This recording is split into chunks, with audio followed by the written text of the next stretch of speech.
اسرائیل پر Hamas کے rocket حملوں کے بعد اسرائیل کی طرف سے غزہ کے محاصرے اور مسلسل بمباری نے غزہ میں انسانی بحران پیدا کر دیا ہے، جس پر آوازیں اٹھنا شروع ہو گئی ہیں۔ اسرائیل کی مسلسل بمباری سے غزہ میں تقریباً 2 لاکھ افراد بے گھر ہو گئے ہیں۔ اسرائیل نے غزہ کا مکمل محاصرہ اور ناکہ بندی کر کے پانی، بجلی، ایندھن اور کھانے پینے کی اشیاء کی فراہمی بھی بند کر دی ہے۔ اسرائیلی بمباری سے خواتین اور بچوں سمیت 800 سے زیادہ فلسطینی مارے جا چکے ہیں۔ 3700 سے زائد افراد زخمی ہیں۔ زخمیوں کی اتنی بڑی تعداد کی وجہ سے غزہ کے اسپتالوں میں بھی گنجائش ختم ہو رہی ہے اور وقت گزرنے کے ساتھ ساتھ صورتحال بہت سنگین ہوتی جا رہی ہے۔ الجزیرہ کے مطابق غزہ کے محکمہ صحت کے ڈائریکٹر جنرل نے بتایا ہے کہ غزہ میں میڈیکل سہولیات کولیپس کرنے والی ہیں۔ ہمارے پاس دوائیاں اور دیگر طبی آلات ختم ہو رہے ہیں۔ صورتحال بہت سنجیدہ ہے۔ ہمارے پاس ہزاروں زخمی لائے گئے ہیں، جس سے ہم پر بہت زیادہ بوجھ پڑ رہا ہے۔ ہماری گنجائش صرف 2000 بیڈز تک ہے، لیکن اب ہم کولیپس کرنے والے ہیں۔ دوائیوں کی کمی اس لیے ہو رہی ہے کیونکہ ہم ایک دن میں اتنی دوائیاں استعمال کرنے پر مجبور ہیں جتنی ہم ایک مہینے میں کرتے تھے۔ ہماری 5 ایمبولینسز کو بھی نشانہ بنایا گیا ہے اور ہمارے 5 ساتھی بھی مار دیے گئے ہیں۔ اس کے علاوہ محکمہ صحت کے اہلکاروں کی نقل و حرکت کے لیے کوئی محفوظ جگہ نہیں ہے۔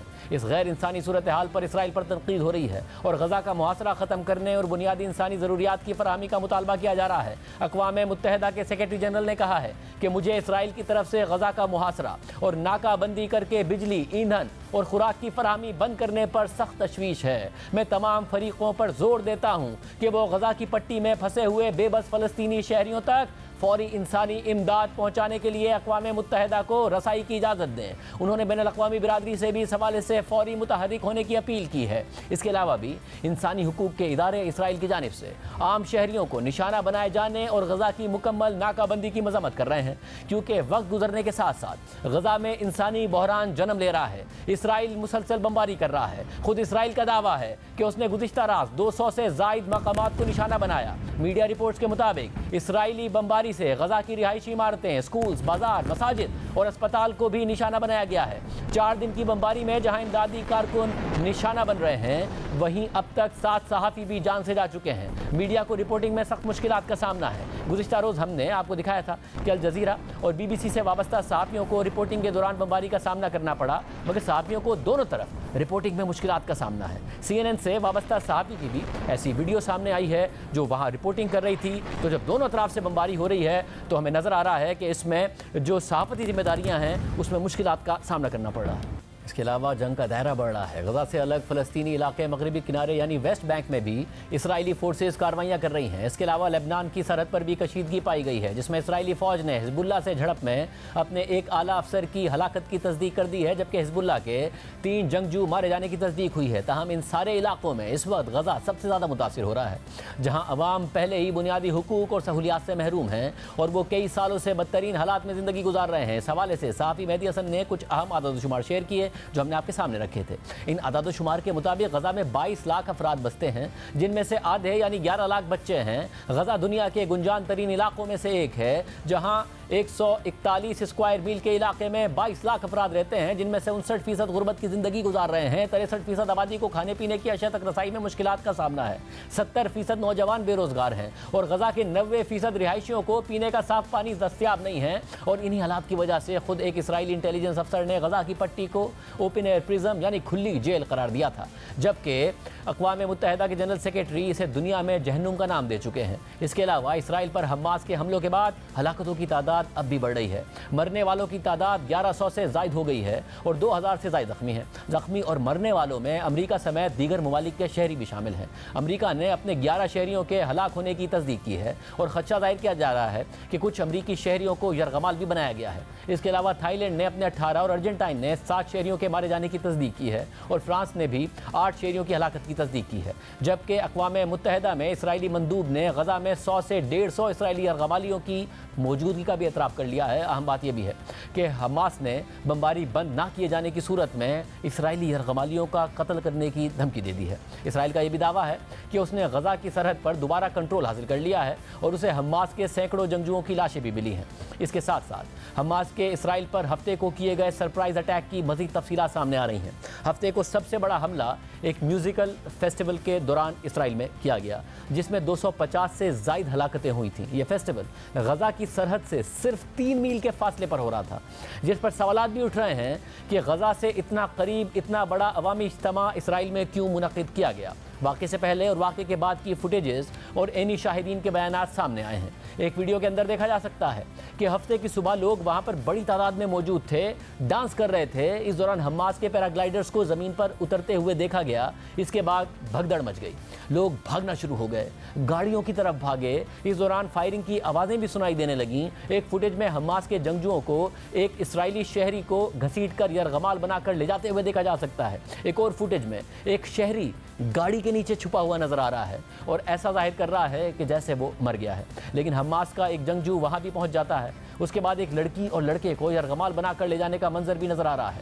اہم بات یہ ہے کہ حیرت انگیز طور پر حماس کا یہ آپریشن اتنا منظم اور مربوط تھا کہ ہفتے کی صبح جب ایک طرف راکٹ فائر ہو رہے تھے تو دوسری طرف پیراگلائڈرز نیچے اتر رہے تھے، جس کی تصدیق عینی شاہدین بھی کر رہے ہیں۔ لیکن اسرائیلی فورسز کو صورتحال کو سمجھنے اور میوزیکل شو کے مقام تک پہنچنے میں کئی گھنٹے لگ گئے۔ بی بی سی کو اس واقعے کی ایک عینی شاہد نے بتایا کہ سائرن کا بجنا وہ پہلی علامت تھی کہ کچھ گڑبڑ ہے۔ یہ سائرن حماس کے راکٹ حملوں کی وارننگ تھی۔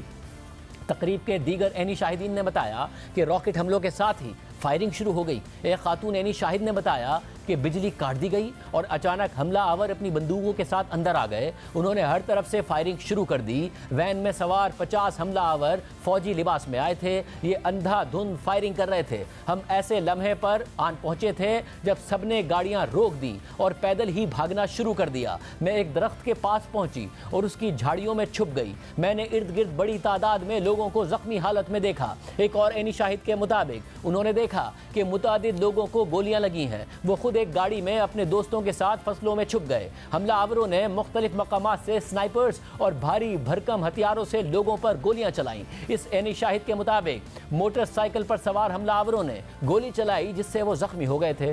گولی لگنے کے بعد وہ اور ان کے دوست وہاں سے نکل گئے اور ایک قریبی عمارت میں چھپ گئے۔ اس کے بعد موقع پر اسرائیلی فوج اور پولیس پہنچ گئی، جس کے بعد مجھے طبی امداد کے لیے اسپتال لے جایا گیا۔ ایک اور عینی شاہد نے بتایا کہ وہ گاڑی چلا رہی تھیں جب ایک دوسری گاڑی نے انہیں ٹکر مار دی۔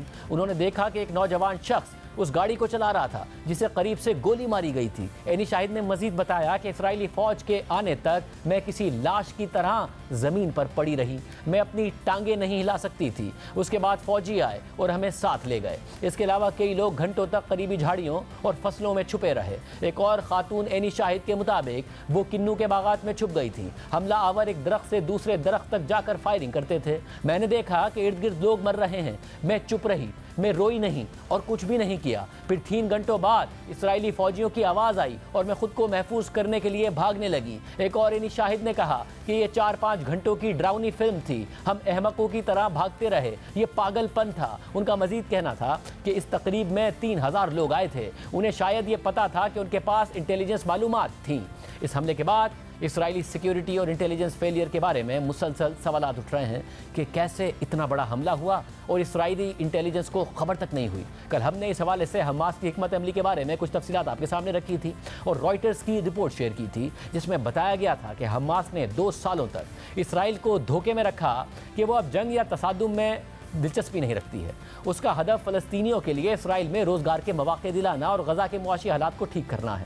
اسرائیل نے حماس کی اس بات پر یقین بھی کر لیا اور پرسکون ہو گیا۔ فلسطینیوں کو اسرائیل نے روزگار کے مواقع بھی فراہم کیے، لیکن یہ سب حماس کی چال تھی، کیونکہ وہ دوسری طرف آپریشن کی تیاری کر رہی تھی، اپنے جنگجوؤں کو ٹریننگ دے رہی تھی، ڈرلز کرا رہی تھی۔ مگر حیرت انگیز طور پر اسرائیل اس سب سے بے خبر رہا اور اب وہ اپنی اس لاپرواہی اور ناکامی کو تسلیم کر رہا ہے۔ آج اس حوالے سے بی بی سی نے کچھ مزید تفصیلات شائع کی ہیں، جس کے مطابق حماس کے حملے کا سب سے اہم پہلو سرپرائز تھا، یعنی اسرائیل کو اس کی بالکل خبر نہ تھی۔ اسرائیلی خفیہ اداروں کو حماس کی جانب سے اس حملے کی منصوبہ بندی کی بھنک بھی نہ پڑ سکی۔ ایسا لگتا ہے کہ حماس نے طویل مدت تک دھوکے سے یہ تاثر دیا جیسا کہ وہ کسی قسم کا حملہ کرنے کی صلاحیت اور خواہش کھو بیٹھی ہے۔ اس کے علاوہ حماس نے اسرائیلی خفیہ اداروں سے یہ راز چھپانے کے لیے شاید اس حملے کے بارے میں منصوبہ بندی کے دوران پیغام رسانی کے لیے الیکٹرانک آلات کا بھی استعمال تک نہیں کیا۔ اس کے بعد غیر معمولی برق رفتاری اور وسعت کو بطور ہتھیار استعمال کیا گیا۔ گلائیڈرز اور موٹر سائیکلوں پر سوار تقریباً 800 سے زائد یا 800 سے 1000 تک مسلح افراد سیلاب کی طرح غزہ سے نکل کر اسرائیل میں متعدد مقامات پر پھیل گئے۔ یہ حکمت عملی اسرائیلی دفاعی نظام پر حاوی ہونے میں مددگار ثابت ہوئی۔ سرحد پر جو نقب لگایا گیا تھا وہ اتنی دیر تک برقرار رہا کہ حماس کے جنگجو بآسانی اسرائیلی ارغمالیوں کو غزہ کی پٹی میں واپس لے جانے میں کامیاب ہو گئے۔ حماس کے چند جنگجوؤں نے عام شہری آبادیوں جبکہ دیگر نے فوجی چوکیوں اور اڈوں کو نشانہ بنایا۔ حماس نے اسرائیلی فوجی چوکیوں پر بآسانی قبضہ کر لیا اور تصاویر میں دیکھا گیا کہ اسرائیلی ٹینک تک حماس کے قبضے میں تھے۔ اسرائیلی دفاع بظاہر کمزور تھا اور جگہ جگہ خامیاں نظر آئیں۔ طویل عرصے سے اسرائیلی فوج اور خفیہ ادارے مشرق وسطیٰ میں ہی نہیں بلکہ دنیا بھر میں دفاعی صلاحیت کے اعتبار سے اولین صف میں شامل کیے جاتے ہیں، لیکن شاید انہوں نے اپنے مد مقابل کی صلاحیت کا درست اندازہ نہیں لگایا۔ امریکہ میں اسرائیل پر ہونے والے حالیہ حملوں کا موازنہ ستمبر 2001 کے حملوں سے کیا جا رہا ہے، جب کوئی بھی اندازہ لگانے میں ناکام رہا خبر کے مطابق کہ طیاروں کو ہتھیار کے طور پر استعمال کیا جا سکتا ہے۔ اس کے علاوہ حالیہ مہینوں میں اسرائیلی دفاعی نظام کی توجہ ویسٹ بینک پر رہی ہے اور غالباً حماس نے اسرائیلی فوج کو گمراہ کرنے کے لیے اسرائیلی معاشرے میں موجود اس تقسیم کا بھی فائدہ اٹھایا جس کی وجہ وزیر اعظم نتن یاہو کی پالیسیاں ہیں۔ اسرائیل کے اندرونی سیاسی حالات کی طرف بار بار اشارہ کیا جا رہا ہے جو پچھلے 4 سال سے تناؤ کا شکار ہیں اور خاص طور پر پچھلے 10 مہینے سے موجود انتہائی دائیں بازو کی اتحادی حکومت کے دور میں سیاسی حالات مزید بگڑ گئے ہیں۔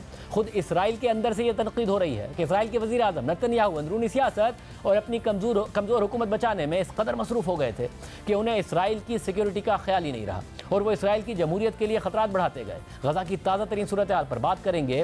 فلسطینی صحافی جو اس وقت غزہ میں موجود ہیں وفال دینی ہمارے ساتھ موجود ہیں۔ وفال دینی تھینک یو۔ وفال دینی بہت شکریہ ہمیں وقت دینے کے لیے۔ کل جب ہم نے آپ سے بات کی تھی اس کے بعد بہت کچھ ہوا ہے، بین الاقوامی میڈیا نے بھی رپورٹ کیا ہے، اسرائیلی فورسز نے مزید فضائی حملے کیے ہیں، غزہ کا مکمل محاصرہ کر لیا گیا ہے۔ پلیز ہمارے ناظرین کے سامنے ساری صورتحال رکھیے گا۔ جی ہاں، اصل میں مسلسل چوتھا دن ہے کہ اسرائیلی بمباری جاری ہے اور مزید سویلین بلڈنگز کو ٹارگٹ کیا گیا ہے، دکانوں کو بھی ٹارگٹ کیا گیا ہے اور پورے کے پورے محلے ہی تباہ کر دیے گئے ہیں اور انہیں کھنڈرات میں بدل دیا گیا ہے۔ بہت ہی بڑے پیمانے پر سب کچھ تباہ کیا گیا ہے۔ 1,37,000 فلسطینی دربدر ہو گئے ہیں اور ان کے پاس کوئی جگہ نہیں ہے۔ کوئی اپنے رشتہ داروں کے پاس رہ رہا ہے تو کسی نے اسکولوں اور مسجدوں میں پناہ لی ہے اور اب وہاں بھی جگہ ختم ہو گئی ہے۔ اسرائیلی بمباری کے نتائج میں 700 سے زائد فلسطینی مارے جا چکے ہیں، جن میں سے 300 بچے اور خواتین ہیں اور تقریباً 4,000 فلسطینی زخمی ہیں۔ بٹ میڈیا از رپورٹنگ، ایسی خبریں بھی سامنے آئی ہیں کہ ایمبولینسز کو بھی ٹارگٹ کیا گیا ہے، جو میڈیکل اسٹاف ہے اس کی اموات ہوئی ہیں، صحافی بھی مارے گئے ہیں، اسپتالوں میں دواؤں کی کمی ہے اور جو مریضوں کا علاج کرنے میں ان کو مشکلات کا سامنا ہے۔ اس حوالے سے بھی تفصیلات بتائیے گا۔ What's the situation there? اصل میں یہاں اسپتالوں کی حالت پہلے سے خراب تھی مگر اب اور بگڑ رہی ہے۔ اسرائیلی محاصرے کی وجہ سے دواؤں کی کمی کا سامنا ہے۔ کہا جا سکتا ہے کہ پہلے سے تباہ حال اسپتال آنے والے دنوں میں مکمل تباہ ہو جائیں گے۔ پہلے ہی غزہ میں بہت کم اسپتال ہیں اور حالیہ بمباری کے بعد ایک اسپتال بند ہو گیا ہے۔ ایمبولینسز پر بھی بمباری کی گئی ہے جس کے نتیجے میں 5 ہیلتھ اسٹاف کے افراد بھی مارے گئے اور 10 زخمی ہو گئے، جبکہ 8 صحافی بھی اس بمباری کے نتیجے میں مارے گئے ہیں۔ صرف 2 گھنٹے پہلے انہوں نے میری ایک دوست اور ساتھی صحافی کے گھر کو ٹارگٹ کیا اور وہ بھی شہید ہو گئی۔ وہ گھر میں اپنے بچوں کے ساتھ تھی اور اس اسرائیلی بمباری نے اس کی بھی جان لے لی۔ As reported, there is complete siege. Gaza کے محاصرے کے بعد پانی، بجلی، ایندھن کی کمی اور یہاں تک کہ انٹرنیٹ کی عدم دستیابی کی بھی اطلاعات ہیں۔ دن میں جب آپ سے بات ہو رہی تھی آپ بتا رہی تھی کہ مشکل ہو سکتا ہے آپ کا انٹرویو کرنا کیونکہ انٹرنیٹ کے مسائل موجود ہیں۔ اس کی بھی تفصیلات رکھیے گا کہ کل سے اب تک کن مسائل کا سامنا ہے غزہ کے شہریوں کو۔ Take your interview. What is the situation there? جہاں اس وقت میں ہوں وہاں پانی کی شدید کمی ہے کیونکہ اسرائیل نے کھانے پینے کی اشیاء کے داخلے پر بھی پابندی لگا دی ہے جو کہ بین الاقوامی قوانین کی خلاف ورزی ہے اور آنے والے دنوں میں یہ بحران اور بھیانک ہو جائے گا۔